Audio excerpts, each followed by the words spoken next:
camera. Yeah, And like- we have action. Yeah, like the show. Okay, yes. Please, Doris, please do the introduction. Commit. Chihuahua Win, welcome. We are delighted to have you here with us today to talk about your life and your work. So we're going to jump right in. What is mental imaging? How do you encourage your clients to use it? And what role does it play in both your work and your life?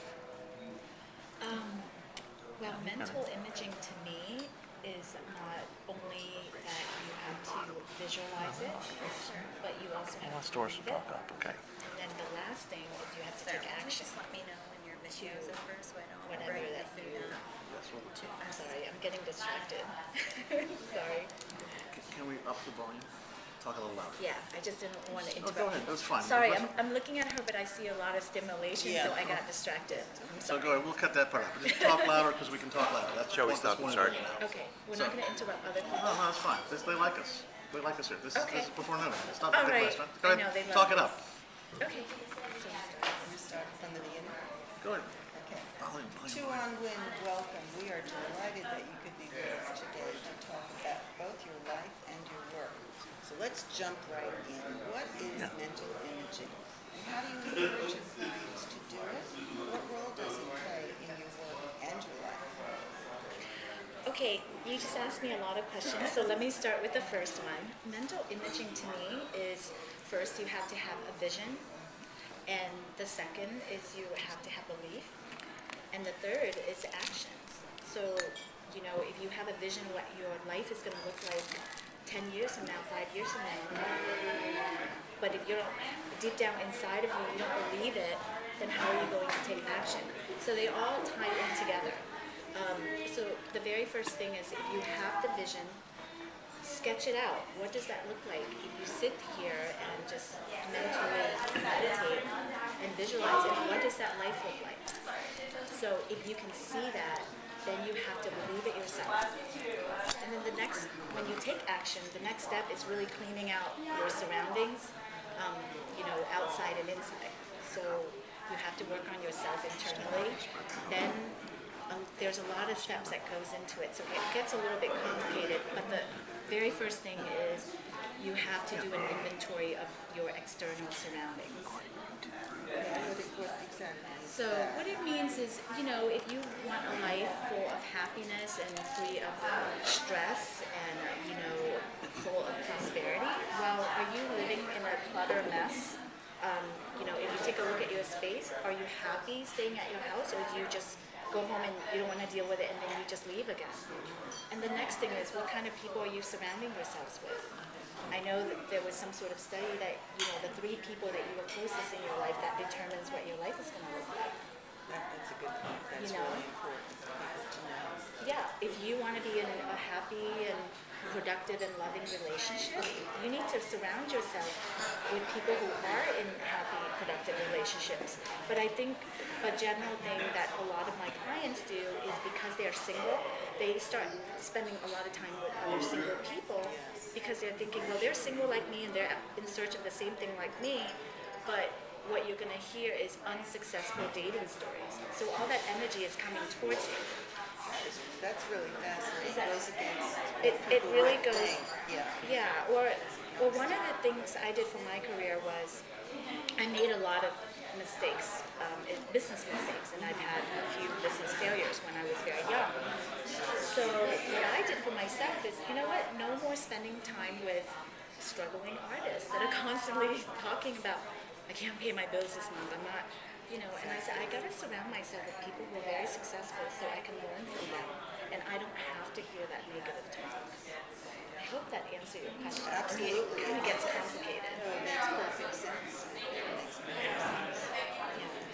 And also really, you really have to love yourself and know who you are first in order to attract what you really want, because then otherwise you're living a fake life. Do you think that writing things down, making lists or setting goals in a written way is helpful? Yes, I actually, for the longest time, I always pull out images that I like. And this actually goes way back, you know, in my childhood. So when we came to this country, we really had nothing.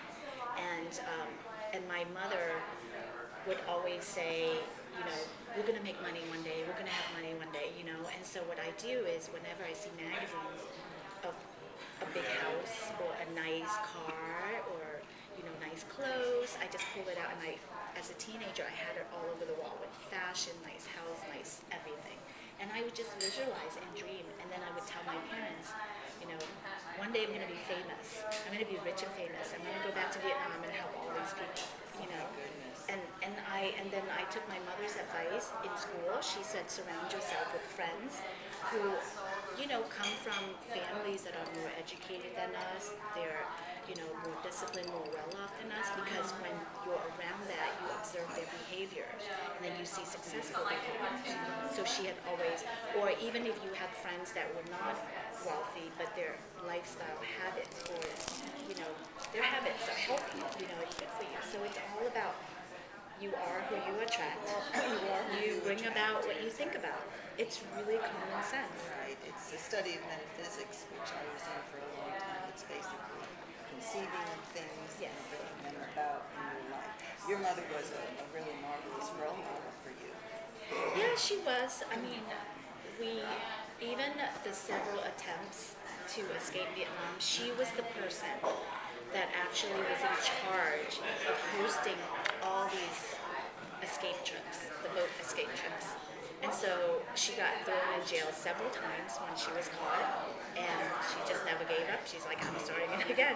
She would gather people together and she negotiate, and she does all these undercover things. And I remember at the time she would bring me along, and I used to, because she was a very attractive woman, and I used to listen to her talk to all these communist guys. And I'm thinking, they're trying to take over my dad's place. I don't like these men. But my mom was really trying to do, you know, her business. And then the one thing she said is, you have to have faith. We're gonna make it. We're gonna get out of here. We're gonna come to the States. Life is gonna be better.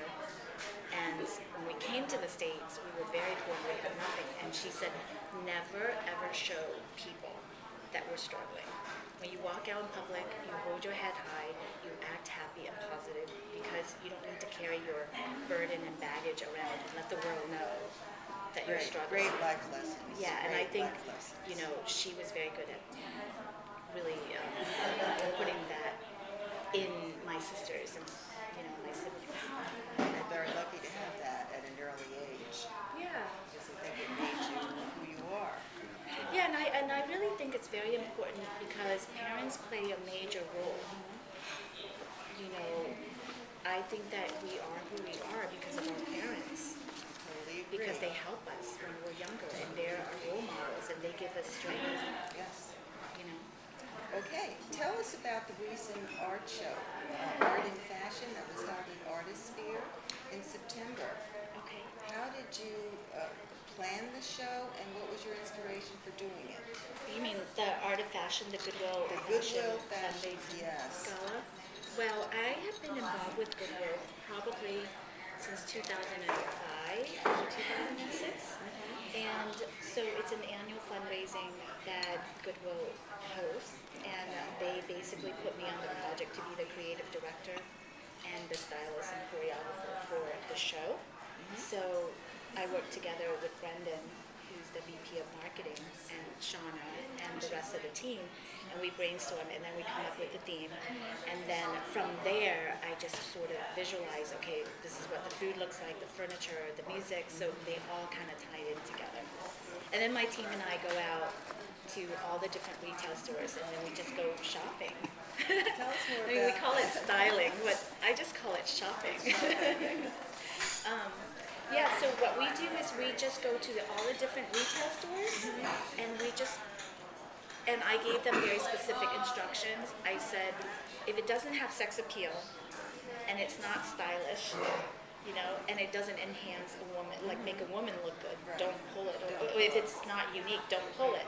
And I remember we added on 2 new stylists this year, and I didn't go with them. I kind of gave them the assignment, and I turned down 70% of what she pulled, and then I would hold it up. I said, "Are you serious? You want me to put this in the show? This is normal. It just, you know." So How many stylists do you work with? it depends on the, you know, the event and shows.